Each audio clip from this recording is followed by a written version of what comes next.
Good afternoon, students. This is lecture 5 for Unit 3, Surface and Interfacial Tension.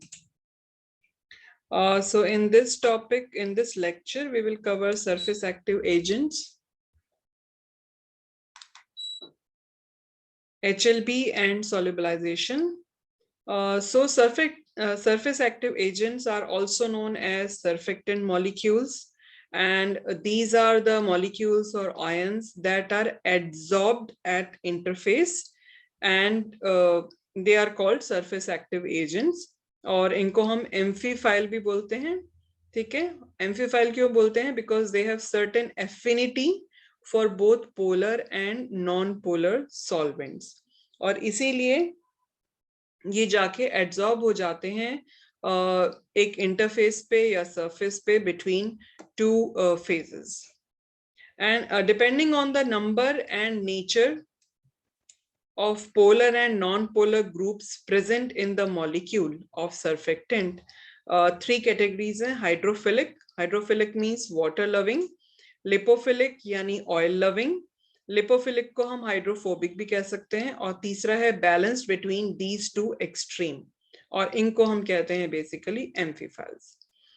इसमें example है, आपको पहले आप उसको समझिए कि straight chain alcohol, amines and acids are amphiphiles that change from being predominantly hydrophilic to lipophilic as the number of carbon atoms in the alkyl chain is increased.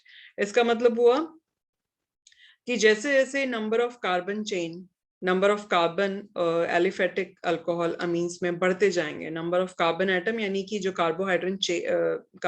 Hydrocarbon chain है वो बढ़ रही है, जो अल्काइल चेन है वो बढ़ रही है, उससे उसका नॉन पोलर नेचर या उसका लिपोफिलिक नेचर बढ़ेगा. ठीक है, और वहां से वो एम्फीफाइल होने की जगह वो क्या होंगे, वो धीरे धीरे लिपोफिलिक बनते जाएंगे. मतलब इनिशियली अगर 3 या 4 कार्बन चेन का अल्कोहल है तो वो हाइड्रोफिलिक रहेगा, फिर वो और बढ़ाएंगे कार्बन चेन तो वो एम्फीफिलिक हो जाएगा, और अगर हम और भी ज्यादा नंबर ऑफ कार्बन आइटम्स बढ़ा देंगे तो वो लिपोफिलिक हो जाएगा नेचर में. सो इसका एग्जाम्पल है इथाइल अल्कोहल, जो कि मिसिबल होता है वाटर में in all proportions. And in comparison, the aqueous solubility of amyl alcohol में 5 कार्बन होते हैं, तो उसकी solubility, aqueous solubility काफी कम होती है. ठीक है, और जब हम और बढ़ा देते हैं, हालांकि C16 हो गया, cetyl alcohol बन गया, तो वो strongly lipophilic हो जाता है and it is insoluble in water. ये एम्फीफिलिक नेचर है सरफेस एक्टिव एजेंट्स का, जो उनको हेल्प करता है सरफेस पे, इंटरफेस पे एड्सॉर्ब होने के लिए. ठीक है, चाहे वो लिक्विड गैस इंटरफेस हो या लिक्विड लिक्विड इंटरफेस हो. The polar group will associate with the water molecules. तो पोलर ग्रुप जो होगा वो वाटर मॉलिक्यूल्स यानी कि water solvent, lipophilic, hydrophilic solvent या पोलर सॉल्वेंट्स के साथ उसका जो पोलर ग्रुप है सर्फेक्टेंट का वो एसोसिएट होगा, और जो उसका नॉन पोलर पोर्शन है या जो नॉन पोलर ग्रुप है वो ओरिएंट रहेगा towards the interface. For the amphiphile to be concentrated at the interface, it must be balanced with proper number of water and oil soluble group. अगर if it is too lipophilic, अगर बहुत ज्यादा lipophilic है तो it will dissolve completely in the oil phase and little will appear at the interface. ठीक है,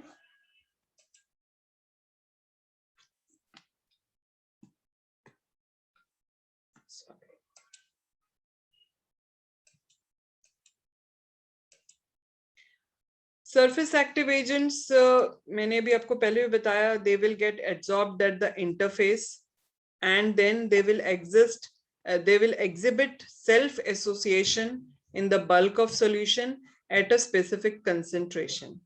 जैसे जैसे हम concentration बढ़ाएंगे वो bulk में move करेंगे और self association हो जाएगा. And they have both polar non-polar groups and remain at the interface. अगर मॉलिक्यूल बहुत ज्यादा हाइड्रोफिलिक है, जैसे मैंने पिछली स्लाइड में बताया था कि अगर वो लिपोफिलिक है तो वो ऑयल में या नॉन पोलर सॉल्वेंट में डिसॉल्व हो जाएगा. अगर बहुत ज्यादा हाइड्रोफिलिक है तो वो एक्वस फेज में ही रहेगा और कोई इफेक्ट नहीं डालेगा इंटरफेस पे. ठीक है, ये जो एग्जांपल्स हैं ये हाइड्रोफिलिक ग्रुप के हैं, OH, COH, सल्फेट, अमीन्स. अब सर्फेक्टेंट्स की एप्लीकेशन, सर्फेक्टेंट अगर लो कंसेंट्रेशन में है, they will enhance penetration of hexyl resorcinol into pinworm ascaris. तो ये फिनोमिनन ऑब्जर्व किया गया कि जब सरफेस एक्टिव एजेंट्स को लो कंसेंट्रेशन में यूज किया गया तो उन्होंने इस पर्टिकुलर ड्रग मॉलिक्यूल की पेनिट्रेशन को एनहेंस किया। किसमें एनहेंस किया पेनिट्रेशन? इनटू द पिनवर्म, जो एक एस्कारिस है जिसका नाम, ठीक है। Surface active agent reduce interfacial tension between liquid phase and cell wall of the organism, यानी एस्कारिस की जो सेल वॉल है, जो कि सेल वॉल और जो लिक्विड फेज है जिसमें ड्रग डिसॉल्व है, उसके बीच के सरफेस टेंशन को कम किया सर्फेक्टेंट जब हमने ऐड किया। Drug is absorbed and results in cell death, ठीक है। लेकिन अगर हमने सोचा कि भाई इससे तो बहुत फायदा हो रहा है, तो हम कंसंट्रेशन बढ़ा देते हैं सर्फेक्टेंट्स की। कंसंट्रेशन बढ़ाने से क्या हुआ? वो सीएमसी एक्सीड कर गया, ठीक है। सीएमसी मतलब क्रिटिकल मिसल कंसंट्रेशन, यहाँ पे एस आ गया, it has to be CMC. तो जब सीएमसी से ज्यादा हो गई कंसंट्रेशन, तो रेट ऑफ एब्जॉर्प्शन जो है ड्रग का वो कम हो गया, ठीक है। ड्रग जो है वो कहाँ पे एंट्रैप हो गई? वो मिसल जो फॉर्म हुए सीएमसी के बाद में, वहां पे वो एंट्रैप हो गई, और less amount of drug is available for absorption through the cell wall of organism. Next है foaming agents. Gas and liquid dispersions are not stable owing to weaker interaction between phases. अगर कोई gas हमने डाली है liquid dispersion में, तो वो stable नहीं रहती है क्योंकि वीक रहता है इंटरेक्शन। तो उसमें हम कुछ सरफेस एक्टिव एजेंट्स डालते हैं जिनको हम कहते हैं फोमिंग एजेंट्स, और इसको ज्यादातर एंटी माइक्रोबियल फॉर्मुलेशन में ये यूज किया जाता है। नेचुरली ऑकरिंग सर्फेक्टेंट का भी यहाँ पे हम एग्जाम्पल है बाइल सॉल्ट्स। बाइल सॉल्ट्स भी एक तरह के सर्फेक्टेंट्स हैं जो एंटीबायोटिक्स के एब्जॉर्प्शन को इंक्रीज करते हैं। एंटी फोमिंग एजेंट्स है इनका एक application, alcohol, ether, castor oil and some surface active agents break the foam. यहाँ पे हमने फोमिंग एजेंट्स की बात करी थी, यहाँ हम एंटी फोमिंग एजेंट्स की बात करते हैं, ठीक है।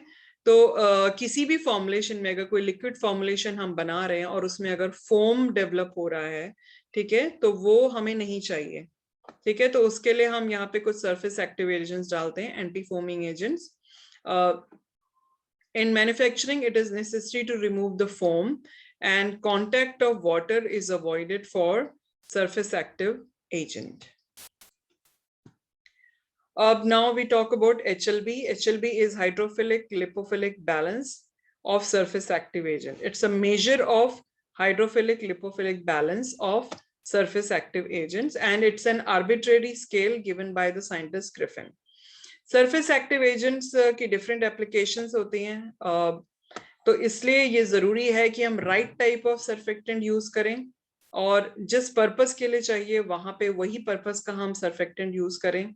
और HLB स्केल, जो कि नेक्स्ट स्लाइड में मैं आपको दिखाऊंगी, it is used to identify optimum efficiency of the surfactant, ठीक है।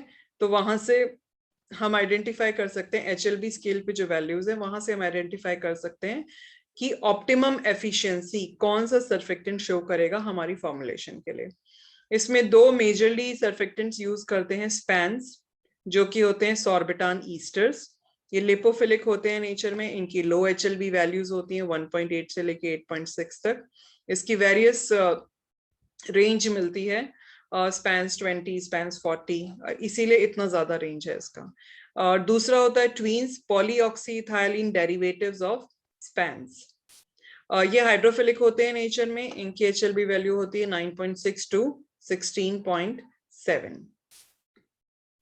अब मेथड टू डिटरमाइन HLB, सबसे पहला मेथड है, इस मेथड में हम कुछ केमिकल जो ग्रुप्स होते हैं किसी भी स्ट्रक्चर में, उस स्ट्रक्चर को एक ग्रुप नंबर दिया गया होता है, ठीक है। तो अगर हम यहाँ पे एग्जांपल लेते हैं सोडियम लोराइल सल्फेट का, तो सोडियम लोराइल सल्फेट के केमिकल स्ट्रक्चर को हम स्प्लिट करते हैं डिफरेंट कंपोनेंट्स में। डिफरेंट कंपोनेंट्स मतलब उनके हाइड्रोफिलिक या लिपोफिलिक ग्रुप्स के उसमें हम उनको सेग्रीगेट करते हैं, ठीक है। और ईच ग्रुप का यहाँ पे एक नंबर है, और जितने भी हाइड्रोफिलिक ग्रुप्स हैं उनका हम सिग्मा, यहाँ पे सिंबल की जगह मैंने सिग्मा लिख दिया है। एल्जेब्रिक सम निकालते हैं हाइड्रोफिलिक ग्रुप्स का, और यहाँ पे एल्जेब्रिक सम निकालते हैं लिपोफिलिक ग्रुप का। और यहाँ पे फॉर्मूला हो जाता है HLB is equal to sigma hydrophilic minus sigma lipophilic plus 7, ठीक है। और सोडियम लोराइल सल्फेट का यहाँ पे इक्वेशन, यहाँ पे कैलकुलेशन है। सल्फेट ग्रुप का वैल्यू है 38.7, माइनस करेंगे तो ये इथाइल ग्रुप और CH2 ग्रुप्स का टोटल मिला के यहाँ पे 12 है, तो ये 12 इंटू 0.475, क्योंकि इन दोनों की वैल्यू 0.475 है, और प्लस 7, तो इसकी जो वैल्यू आ रही है 40 है। तो HLB वैल्यू सोडियम लोराइल सल्फेट की हो जाएगी 40। अब जो मेथड 2 है, each atom और group has been assigned a constant, एक कांस्टेंट होता है जो हर एटम और ग्रुप को दिया गया है, ठीक है। अब यहाँ पर ज्यादातर हम इसका जो फॉर्मूला रहता है that is E+P/5, and E indicates percent by weight of ethylene oxide chain, percent by weight of polyhydric alcohol. तो वो जो नंबर दिया गया है उस नंबर को हम इस फॉर्मूले में यूज करते हैं। इसका एग्जांपल है बीसवैक्स और लेनोलिन। मेथड 3 है surfactant, if surfactant contains ester functional group such as glyceryl monostearate, तो इन एस्टर्स का HLB वैल्यू कैलकुलेट करने के लिए हम यूज करते हैं S और A की वैल्यू। S होता है saponification number of the ester, A होता है acid number of the fatty acid. तो जैसे यहाँ पे पॉलीऑक्सीइथाइलिन सॉर्बिटाइन मोनोस्टेरेट है जो कि ट्वीन 80 है, उसका यहाँ पे HLB वैल्यू आता है 15। उनकी सैपोनिफिकेशन नंबर S इज 47.5 और A इज 190। तो जब हम इस फॉर्मूले में पुट करेंगे वैल्यू तो हमें HLB वैल्यू मिल जाएगी 15 की। अब system of hydrophilic lipophilic classification, ठीक है। तो ये क्लासिफिकेशन है, यहाँ पे आप देख सकते हैं स्केल बना हुआ है 0 से लेके 18 तक। लोअर वैल्यूज पर यहाँ पे हाइड्रोफोबिक यानी कि ऑयल सॉल्युबल सर्फेक्टेंट्स हैं, anti foaming agents 2 to 3, water in oil emulsifying agents 3 to 6, water dispersible हो जाते हैं यहाँ पर आकर के, यानी कि एम्फीफिलिक नेचर हो जाता है उनका। यहाँ पे आ जाते हैं आपके waiting and spreading agents 7 to 9 HLB value के। फिर हम आगे बढ़ते हैं हाइड्रोफिलिक सर्फेक्टेंट्स की तरफ, O/W emulsifying agents 8 to 16, detergents 13 to 15, solubilizing agents 15 to 18. The oil phase of an oil in water emulsion requires a specific HLB called required HLB value or critical HLB value, ठीक है। And a different RHLB is required to form a water in oil emulsion from the same oil phase. अगर हमने कोई एक oil phase, हम एक oil लेते हैं और हमें उसका इमल्शन बनाना है, अगर हमें O/W इमल्शन बनाना है तो उसकी रिक्वायर्ड HLB या क्रिटिकल HLB डिफरेंट होगी, और अगर हमें उसी ऑयल से W/O इमल्शन बनाना है तो उसकी RHLB डिफरेंट होगी। So RHLB values for both O/W and W/O emulsions have been determined for a number of oils and oil-like substances. इसका एक एग्जांपल है मिनरल ऑयल। मिनरल ऑयल की जो RHLB है वो रहेगी 10 to 12 अगर O/W emulsion बनना है, और ये रहेगी RHLB 5 to 6 अगर W/O emulsion बनना है। अगर हमें HLB of a mixture of 2 surfactant निकालना है तो उसका फॉर्मूला होता है HLBM यानी mixture, F is fraction of HLBA यानी पहला सर्फेक्टेंट, उसकी क्या HLB वैल्यू है, एंड 1 minus F HLBB यानी कि दूसरा सर्फेक्टेंट। अब F क्या हो गया, F is the fraction। अगर हमने A सर्फेक्टेंट का फ्रैक्शन F लिया है तो दूसरे सर्फेक्टेंट का फ्रैक्शन हो जाएगा 1 minus F, क्योंकि फ्रैक्शन हम किससे निकालते हैं, 1 से ही निकालते हैं। अगर हमने एक सर्फेक्टेंट A का लिया है, F फ्रैक्शन लिया है, तो दूसरे का हम लेंगे 1 minus F, और उसके लिए फिर ये फॉर्मूला में हम वैल्यूज पुट कर देंगे। अब HLB का जो डिसएडवांटेज होता है वो ये है कि they do not provide any information about concentration of surfactant.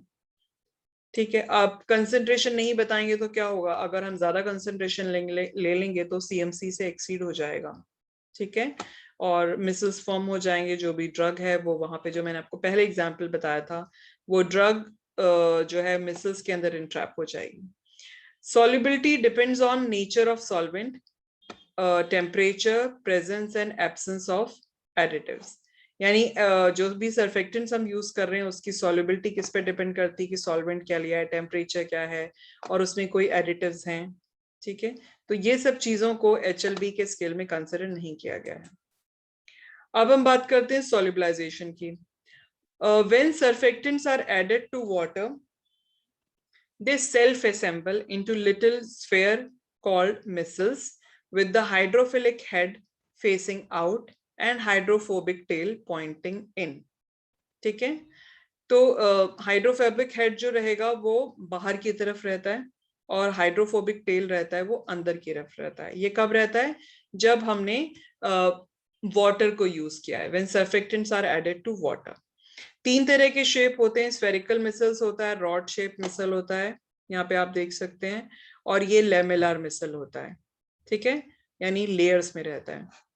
Micelles form when polar head and non polar tails arrange in a special way, ठीक है, स्पेशल वे मतलब स्फेरिकल, रॉड या लेमेलर।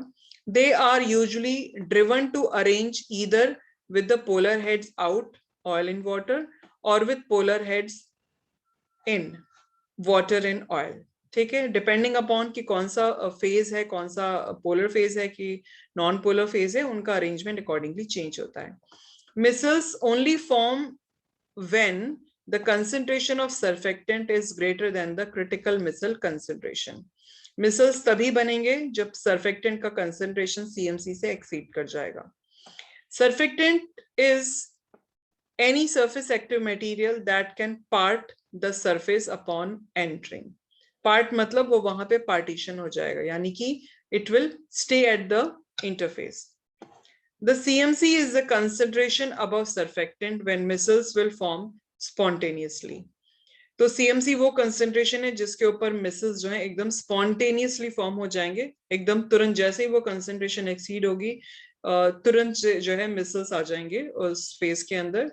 And the higher the concentration, the more micelles there are. Micelles formation also depend upon Kraft temperature. This temperature is when surfactants will form micelle.